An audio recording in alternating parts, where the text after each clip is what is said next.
Bismillahirrahmanirrahim. Assalamualaikum warahmatullahi wabarakatuh.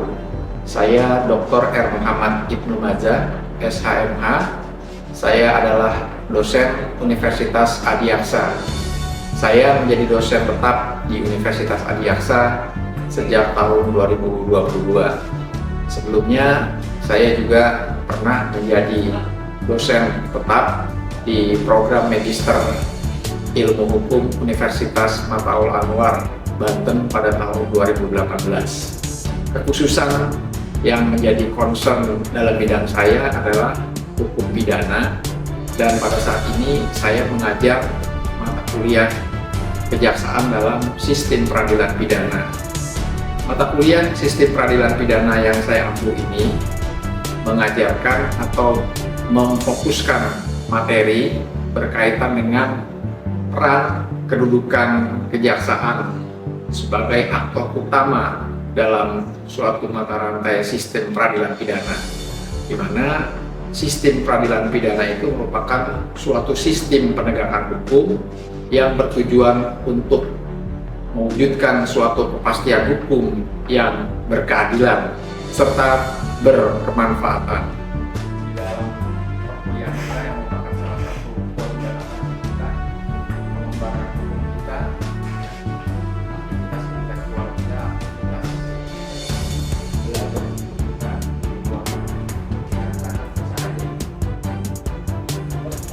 Saya mengambil materi mata kuliah kejaksaan dalam sistem peradilan pidana ini antara lain dari publikasi-publikasi yang saya keluarkan di jurnal-jurnal nasional terakreditasi, antara lain di jurnal yang terakreditasi Sinta 2, salah satunya berjudul Kulfadis Peraturan Polri Nomor 8 tahun 2021 dalam pusaran kewenangan kejaksaan sebagai dominus litis. Selain itu juga saya melakukan publikasi di jurnal yang terakreditasi Sinta 3 yang berjudul Declaration of Corruption Free Zone in the Prosecutor Office from the Perspective Legal Theory, serta satu lagi yang berbasis juga kepada sistem peradilan pidana juga di Jurnal Nasional Terakreditasi Sinta 2 dengan judul Dimensi Pengawasan pada Tindak Lanjut Laporan Pengaduan Masyarakat kepada Komisi Kejaksaan dalam Tinjauan Hukum Progresif, serta juga selain melakukan publikasi, saya juga masih menjalankan aktivitas melakukan pengabdian kepada masyarakat. Tentunya berbekal pengalaman dan pengetahuan yang saya dapatkan dari praktik dan lapangan hukum, saya berharap ini dapat menjadi tambahan pengetahuan yang juga dapat memberikan wawasan kepada para mahasiswa saya guna mendukung materi-materi pembelajaran yang saya ampu.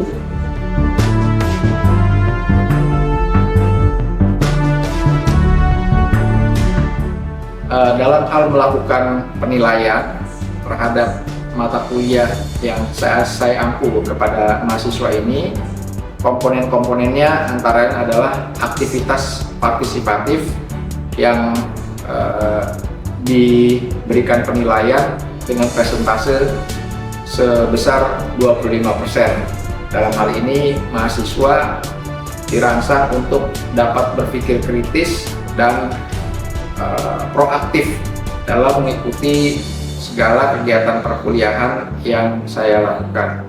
Kemudian juga didukung dengan hasil proyek.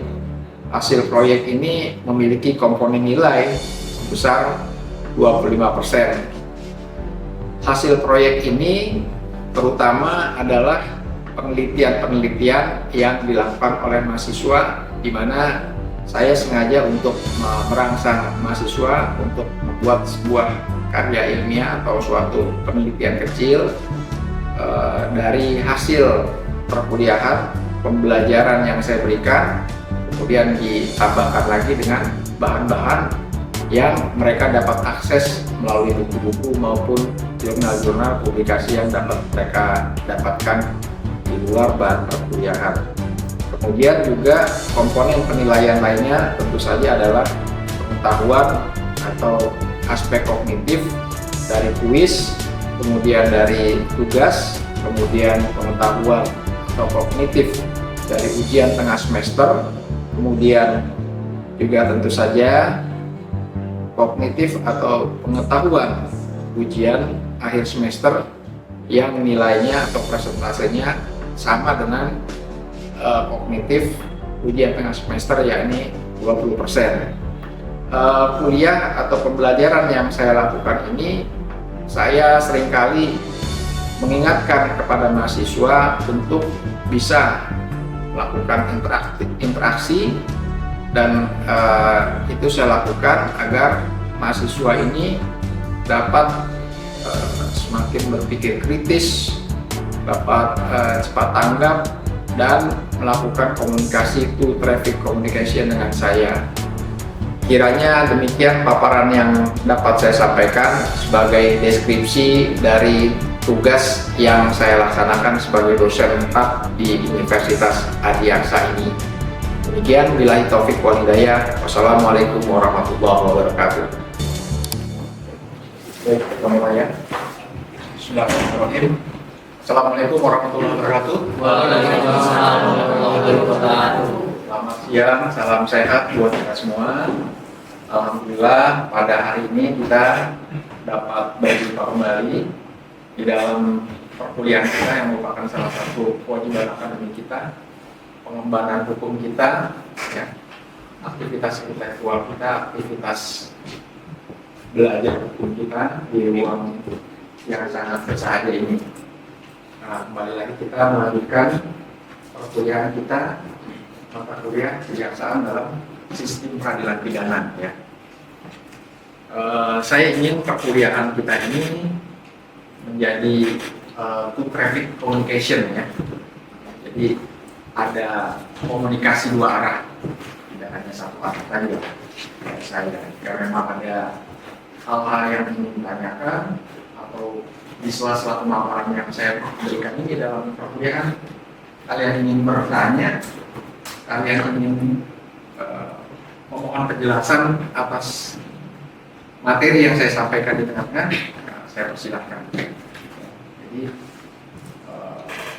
saya memberikan ruang yang sebesar-besarnya kepada kalian semua untuk menggali dan mengelaborasi materi yang saya paparkan ini. Nah, pertama berkaitan dengan sistem peradilan pidana. Kita kalau untuk mengawal sebuah pemaparan, tentu saja kita harus memahami pengertian-pengertian yang terlebih dahulu, ya.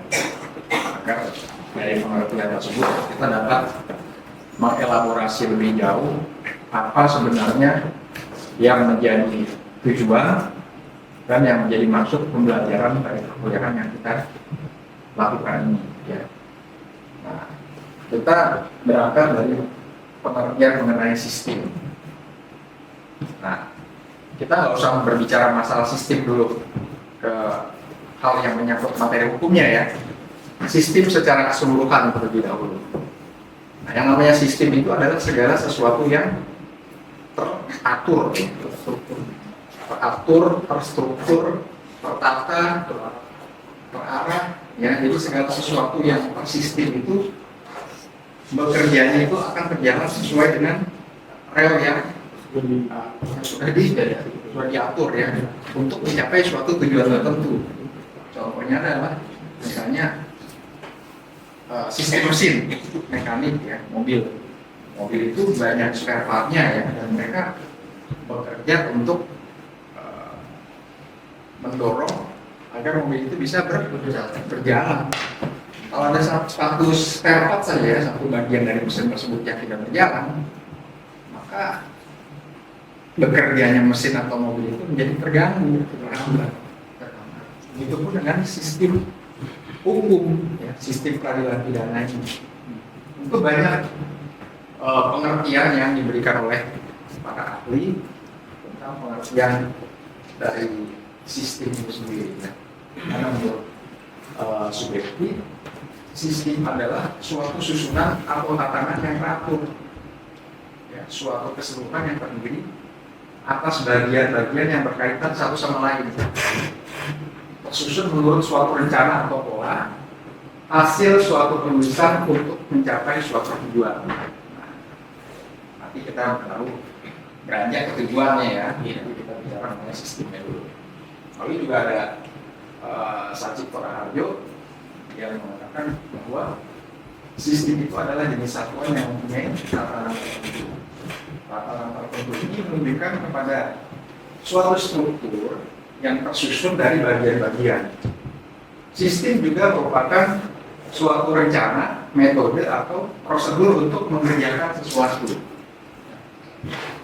Juga ada Sudipto Martokusumo mengatakan sistem hukum adalah suatu kesatuan yang terdiri dari unsur-unsur yang mempunyai interaksi satu sama lain dan bekerja sama untuk mencapai tujuan tersebut. Nah, tentu saja pengertian yang beragam ini adalah bagian dari upaya kita menalar, ya, berpikir untuk mencari pengertian. Nah, di dalam lapangan hukum juga nanti atau di ruang akademik kalian boleh menciptakan suatu pengertian atau suatu konsep, ya, kalian elaborasi tentunya dengan hal-hal yang mempunyai keterkaitan satu sama lain. Jadi kalian itu dengan banyak membaca, menggali, makanya kalian bisa membuat suatu pengertian. Ya. Oke, kita lanjutkan. Ada banyak pengertian tentang sistem ini. Kita tidak fokuskan lebih jauh. Nanti kalian bisa mencari sumber-sumber lain tentunya, ya, di dalam perkuliahan yang diberikan pada hari ini. Itu ada juga ada dari edukasi dan sebagainya.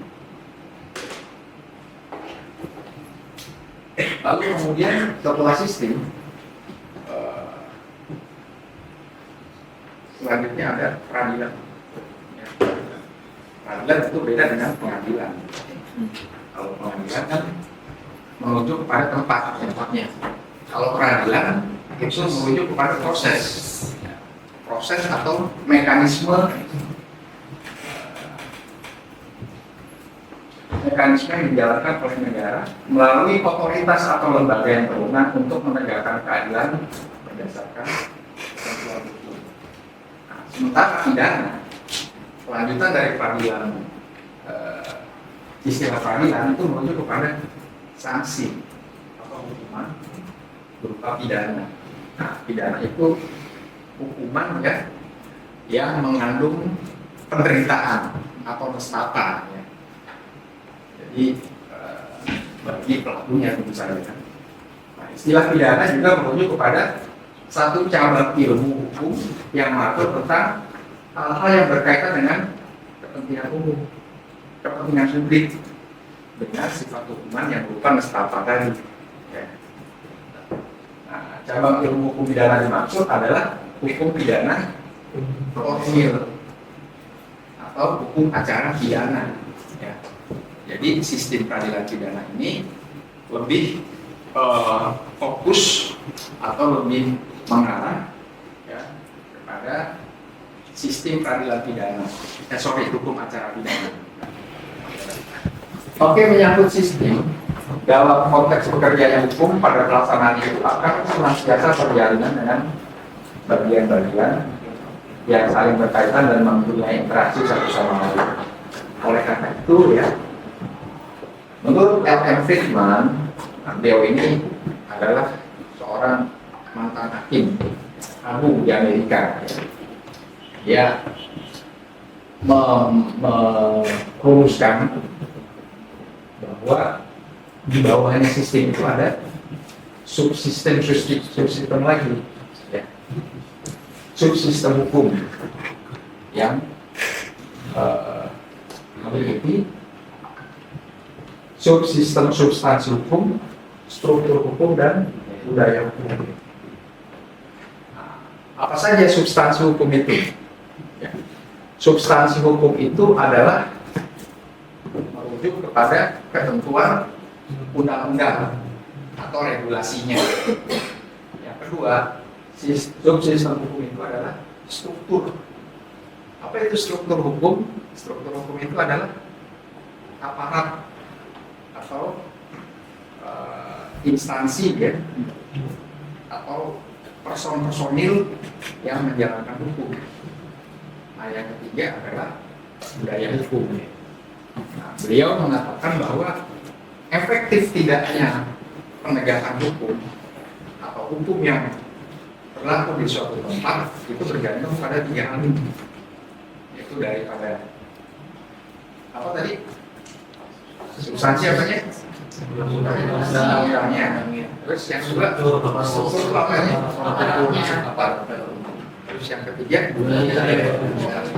budaya hukum ini adalah penerimaan masyarakat terhadap hukum itu sendiri. Bagaimana masyarakat itu menjalankan hukum itu secara baik atau tidak, dia permisif atau tidak terhadap mohon maaf misalnya perilaku koruptif, perilaku yang tidak sesuai dengan norma-norma atau kesusilaan yang terjadi di suatu tempat tersebut.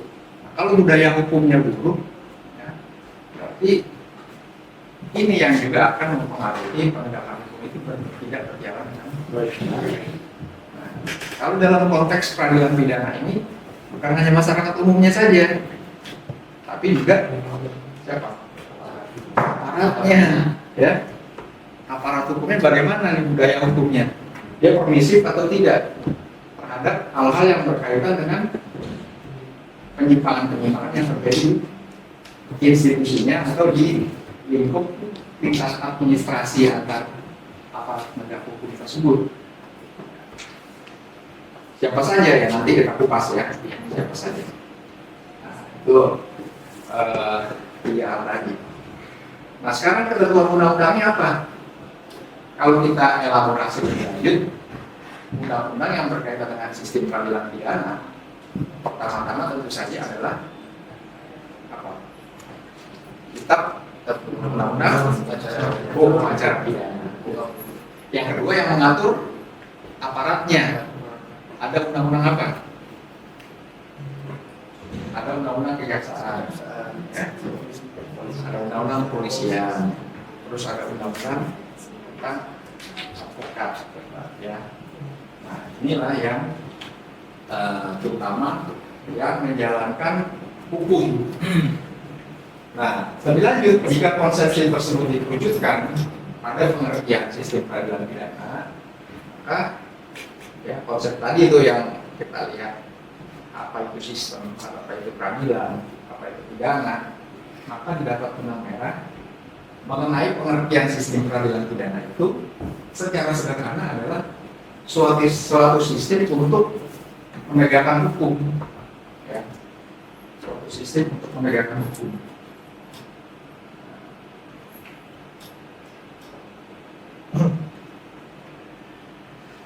Nah, penegakan hukum itu pada prinsipnya adalah untuk menjaga agar hak dan kewajiban masyarakat tetap seimbang, ya, tetap seimbang, yang bersalah itu dihukum, ya, sehingga tercapai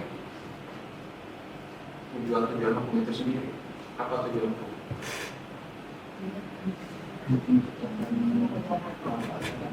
Nah, pertama ada 3, ya, yang selalu kita kenal itu ada 3 ya. 3 tujuan hukum apa? Ya, kira pertama memang hukum itu adalah untuk tertimbang. Nah, tapi yang kita kenal selanjutnya kalau di familiar adalah pertama untuk menjaga agar terjadinya suasana yang pasti di dalam masyarakat, ada kepastian hukum. Yang kedua ada apa lagi? Manfaatan bagi seluruh. Nah, itu manfaat terakhir. Yang kedua, keadilan, ya. Baru yang terakhir adalah manfaat. Secara sederhana, sistem penegakan hukum ini adalah untuk mewujudkan suatu kepastian hukum yang berkeadilan. Ya, penegakan hukum itu. Dan lebih lanjutnya lagi adalah yang memiliki kemanfaatan. KUHP baru kita sekarang ini adalah pendekatannya pendekatan hukum bukan hanya untuk mencari keadilan dan kepastian hukum saja. Lebih dari itu adalah untuk ada manfaatnya gitu. Buat apa menghukum orang tapi sebenarnya negara malah rugi gitu ya. Mengeluarkan kos dan sebagainya, mengeluarkan anggaran, tapi ya apa yang didapat dari hanya menghukum misalnya seorang pencuri buah gitu kan. Itu yang memang menjadi atensi dalam penegakan hukum di era baru ini. Lalu kemudian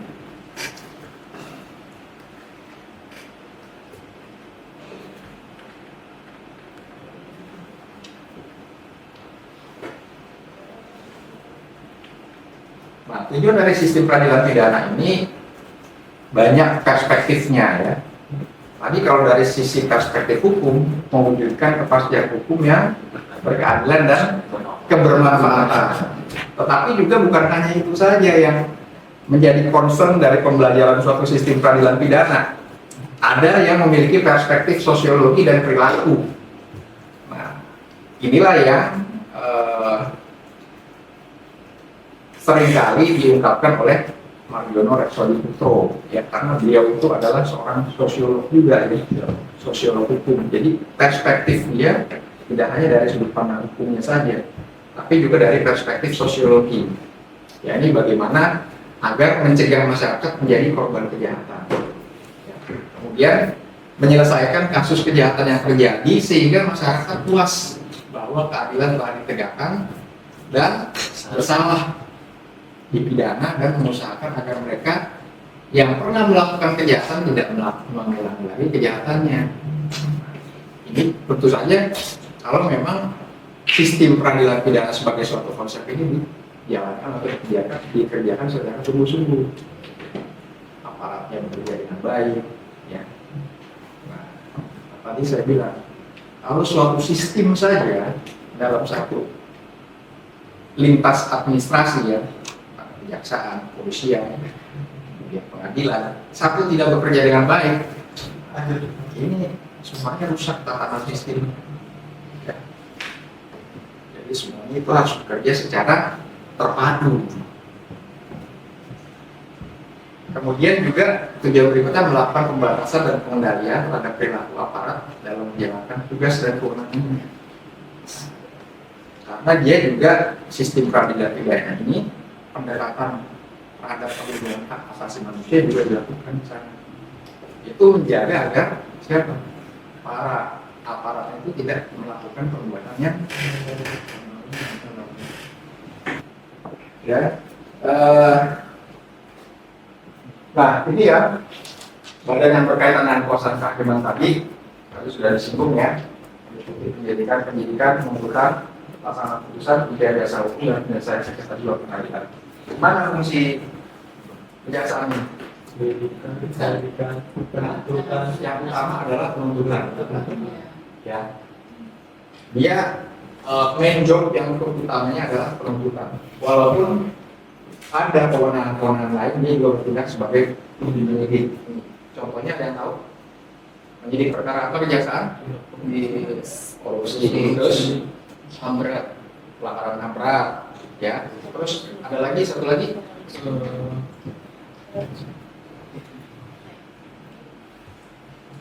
ayo, kasus Nadiem Makarim kemarin itu yang disuruh sama hakim untuk ditindaklanjuti perkara apa nih? Kalian ikuti nggak vonis Nadiem Makarim?